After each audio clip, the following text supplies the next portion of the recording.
Ladies and gentlemen, boys and girls, welcome back to another episode of The Leel Show, where I, as usual, give my unique takes going on in the world of sports and entertainment.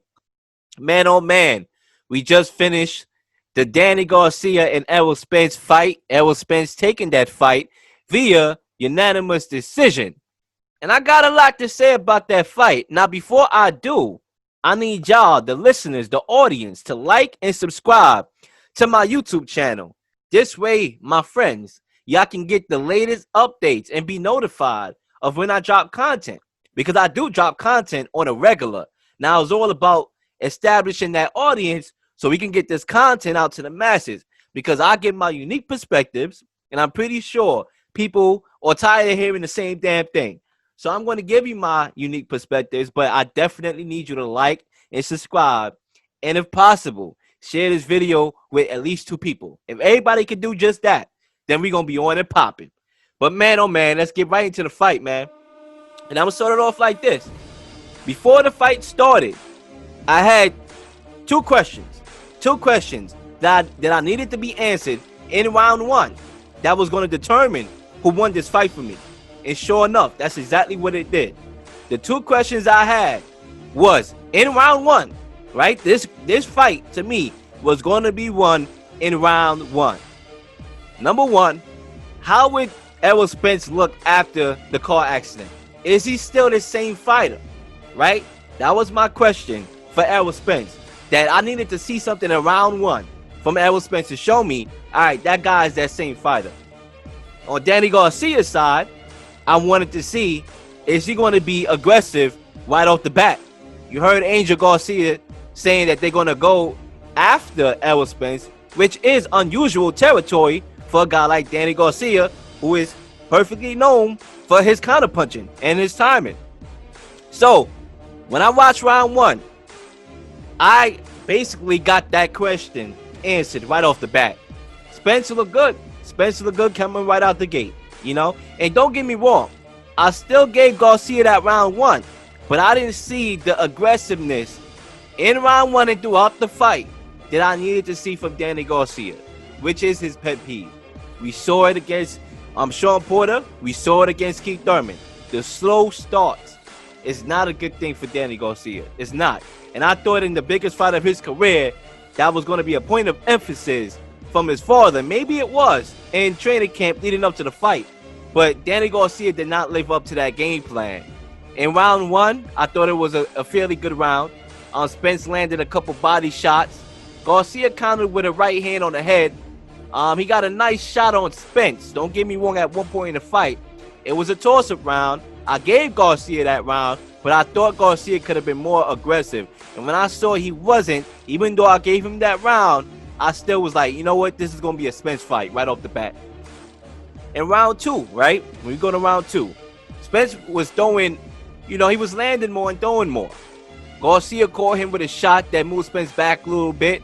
But once again, the lack of aggressiveness with Danny Garcia cost him that round. I gave that round to Spence. Overall, before I go round to round, I just want to say, I had the fight 8 rounds to 4 in favor of Spence. I gave Spence 8 rounds.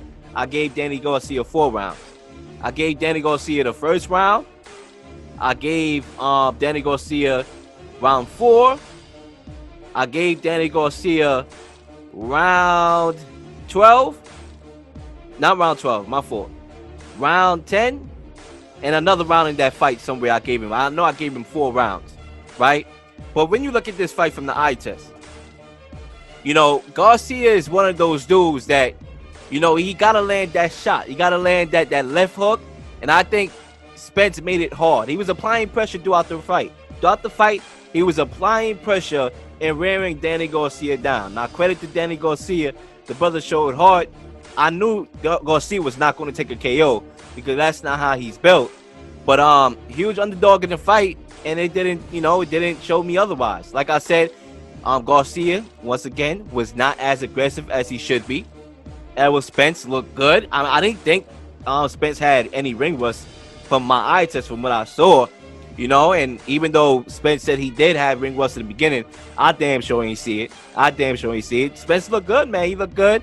The jab. Obviously, the jab was the big thing for Spence. He was out jabbing Garcia, and Garcia, the jab was it kept Garcia at bay, and Garcia wasn't able to land that great shot. Now, every time Danny Garcia countered after Errol Spence hit him with a couple body shots, and Danny Garcia countered, Spence would hit him with 3 more shots after that. So it was like, all right, you want to counter, I'm going to counter your counter, and that's exactly what it was with Errol Spence. And once again, man, the brother looked fresh. I thought the car accident, he would have been, a little bit rusty, having fought in over 14 months. But like I said, Errol Spence is back. He looks good. And look, Danny Garcia got to go back to the drawing table. He got to go back to the drawing table. Now, granted, he lost to Keith Thurman, he lost to Sean Porter, and now Errol Spence.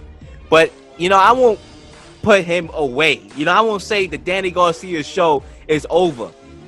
Those were, 2 of the 3 fights were very close fights. He still could be in a wild card here, but this was a fight that Danny Garcia had to win. And I'm very disappointed, being a Danny Garcia fan, that I didn't see him be more aggressive, especially because if you watch the tape of the 2 fights that he lost against high-level opponents, the point of emphasis should have been to come out early and be more aggressive and set the tone, especially with a guy like Errol Spence that's coming from a car accident. And I got to be honest with you, Sean Porter gave Errol Spence more trouble than Danny Garcia did, and quite frankly, that doesn't surprise me because Sean Porter's aggressive. He likes to get inside of you, and anytime you fight Sean Porter, you're fighting his style of fighting, not the style of fighting that you had going into the fight. Your game plan is out the window, So Sean Porter, to be honest with you, gave a better fight than Danny Garcia, man. I got to keep it real in that retrospect. But I would say this: when it comes to Spence going forward, obviously, the fight that we all want to see is Terrence Crawford, right? And that fight needs to be made. There's no way getting around that fight. I don't know how much Spence wants to fight Terrence Crawford.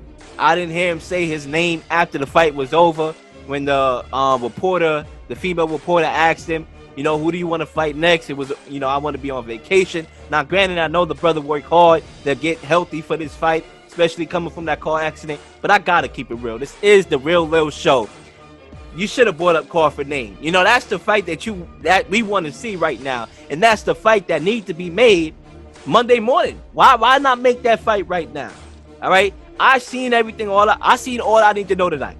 All right? If there's anybody that's going to beat Errol Spence, it's going to be Terrence Crawford. And if there's anybody that's going to beat Terrence Crawford, it's going to be Errol Spence. All right? So there's no need to waste our time going forward. Let's make this fight happen right now. All right? Let's make this fight happen. Because that's the fight that we want to see, and that's the biggest fight that can be made. All right? Shout out to Danny Garcia for stepping in the ring and taking on that challenge of Errol Spence. But once again, my brother, you gotta throw more punches, man. You gotta throw more punches. Now, granted, after the fight was over, if you look at the stats, there could be a little bit misconceiving, not misconceiving. It could be, a little deception there with the stats, because Errol Spence only threw 7 more punches than Danny Garcia, when it seemed like Danny Garcia was throwing way less, and that's the thing about Danny Garcia. He's very efficient. When he throws punches, he connects on them. Danny Garcia is not the type to waste any punches. He's going to connect with the punches that he throws, but it's all about how much you're throwing, because when the referee is at hindsight, he's not watching it from a fan's perspective. He can't sit. A ref cannot sit. Now, granted, refs do make some crazy behind, choices sometimes, with their scorecards. I don't know what the hell they see sometimes.